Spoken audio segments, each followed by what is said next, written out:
Many scientists believe that we live in a stress culture.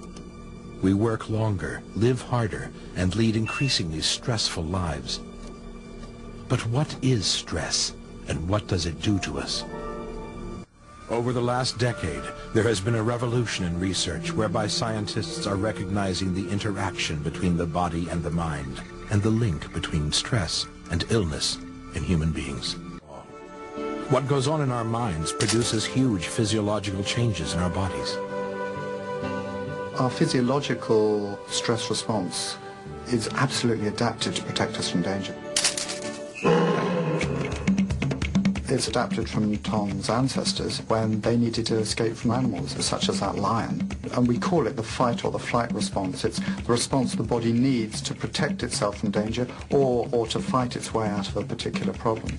So what have Tom's ancestors conditioned his body to do when he sees a lion?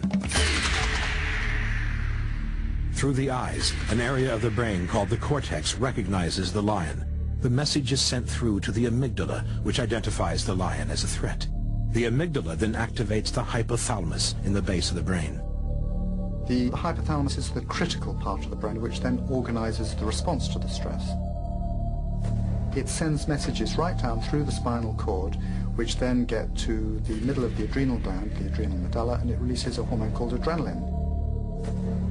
And adrenaline is a very important hormone in the stress response. It increases the amount of sugar in the blood, it increases the heart rate, and really increases the amount of energy available to your muscles.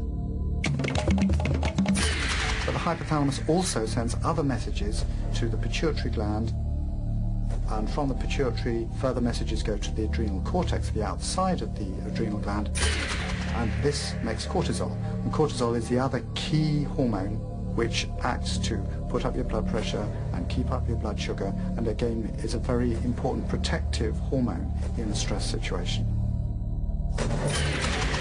The fight-or-flight response may be an appropriate response to ancestral threats, but it's not always appropriate in our modern lives. Tom's wife in New York is worrying about when he'll be home. Yes? I thought you'd be up by now. What's the time? It's 2 o'clock here. Happy anniversary. Look, Kelly won't sleep. She all right? Well, you could see for yourself if you were here. Leanne? Tom, I'm just having a really hard time. It's just so difficult for me to be taking care of this child all by myself. It is so hard. Look, if she's worried about her, take her to the doctor. I'll be home later. When?